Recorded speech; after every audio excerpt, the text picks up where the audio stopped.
Good morning and welcome back to Miniature Monday here on Gaming with ADHD, where today we're going to continue our look at the miniatures for Star Wars Shatterpoint. And today we're going to look at the squad for Ahsoka Tano. Now, these miniatures all come from the basic box set. There will be a link down below. It is an affiliate link if you choose to use it. We do appreciate it, but absolutely not required. And all of these miniatures are multi-part model plastic miniatures. So it's not basically it's a hard plastic similar to what you're going to find in Games Workshop or your standard model kits. And basically today we're just going to take a look at the detail. I'll let you know what I thought of the actual assembly of these particular figures and point out any issues that I might have had. But before we do that, do make sure you're subscribed to the channel. I am trying to put out a few videos each week covering all sorts of gaming topics, whether it's miniatures, board games, role-playing, or anything in between, and I'd love for you to come along, see what we have to share. In addition, there are links down below for Amazon and DriveThruRPG that are affiliate links, and as I said previously, if you use them, we appreciate it. Otherwise, we're just glad you're here. So, with all that out of the way, let's start looking at the miniatures. All right, so really quick, we are going to take a look at the cards that are provided for the miniatures in question today. We've got Ahsoka Tano, Jedi No More. That is the primary unit for the squad.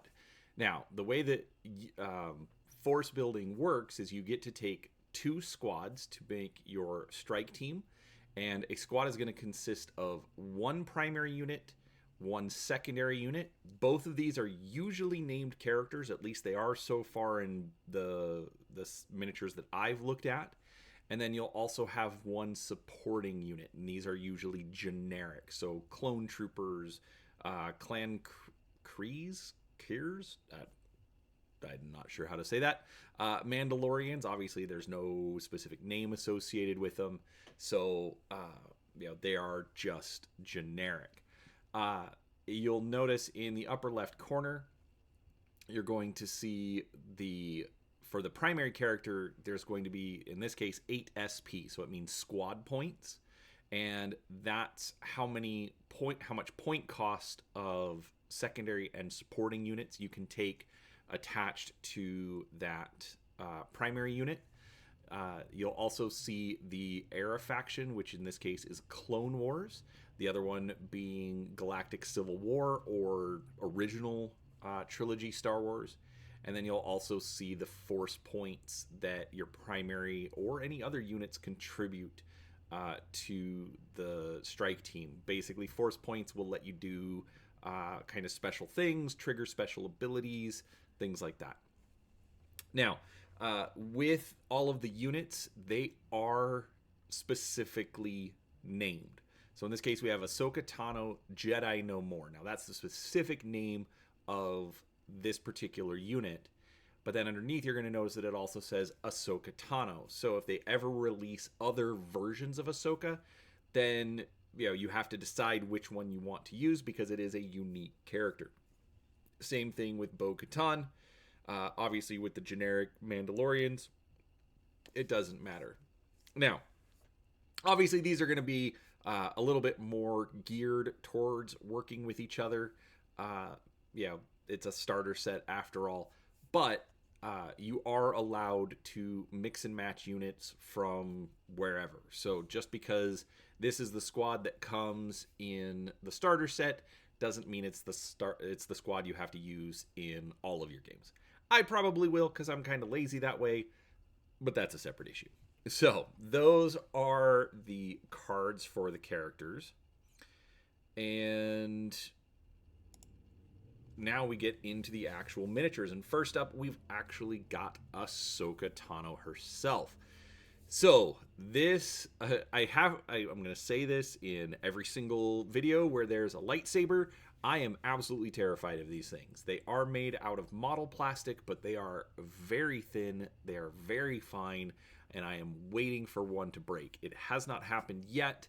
I also have not figured out a storage solution yet. So it's probably going to happen at some point, but we'll see.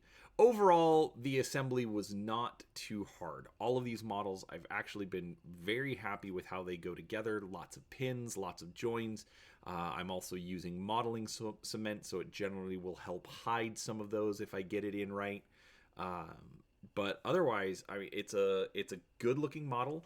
I had a little bit of difficulty assembling her head. It is actually in 3 pieces, and I tried putting her face on the back of the head, which would have been extremely awkward. But everything is also designed with the pins and the slots, so there's pretty much only one way to assemble it anyway, so you really don't have to worry there. Just pay attention while you're assembling it. I've got a couple of gaps in here, but nothing I'm actually really concerned about. It'll be fine once it gets painted and washed.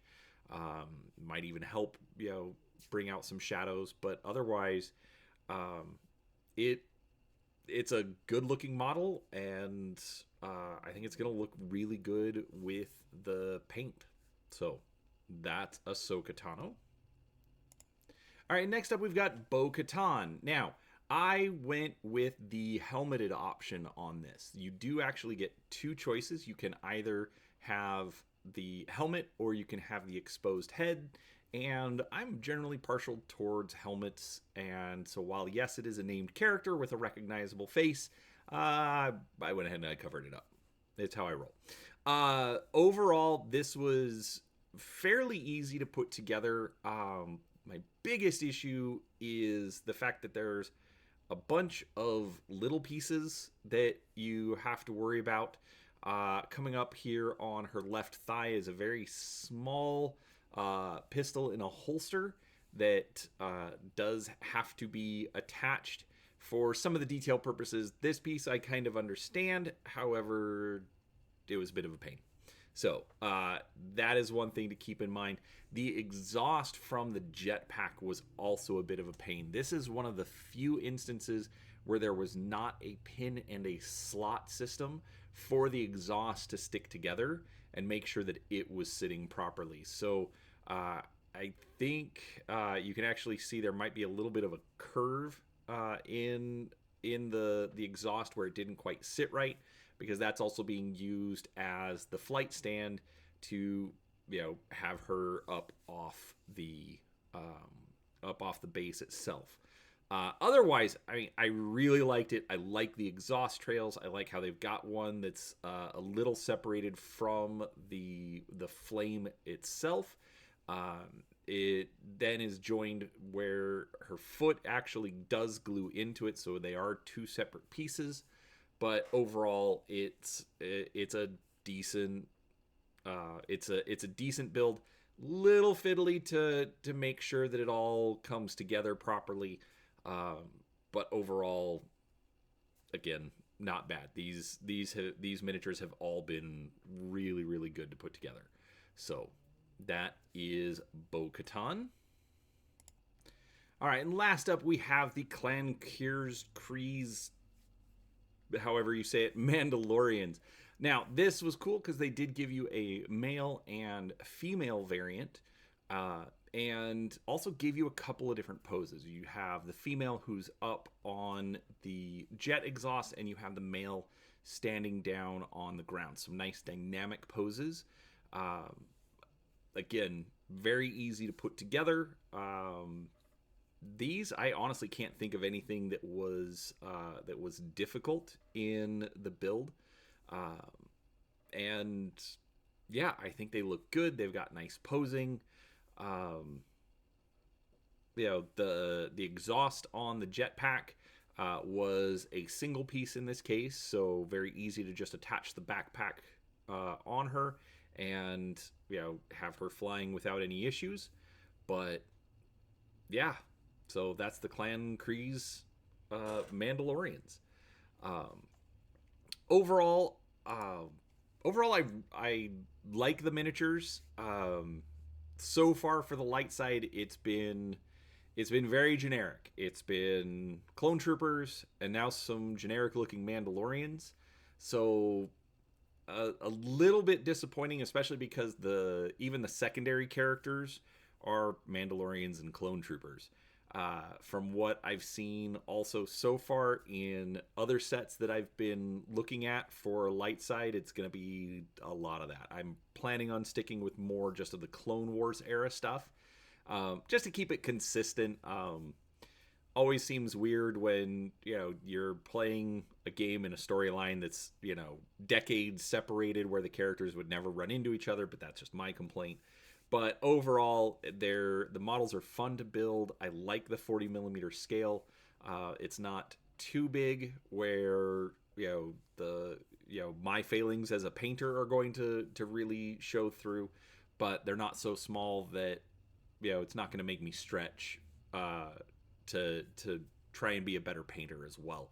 So overall, I'm looking forward to digging into painting these. Obviously, painted reviews will come later, but I do hope you enjoyed this video. Have you played Shatterpoint? What did you think of the build? Did you have any issues? I realize I didn't talk about a lot of issues in these particular builds, but they all came through pretty easy for me. So let me know your experience down below. I'd love to talk to you about it and get some more thoughts on Shatterpoint. So thank you so much for watching. If you enjoyed the video, please do give it a like. Otherwise, we'll talk to you next time.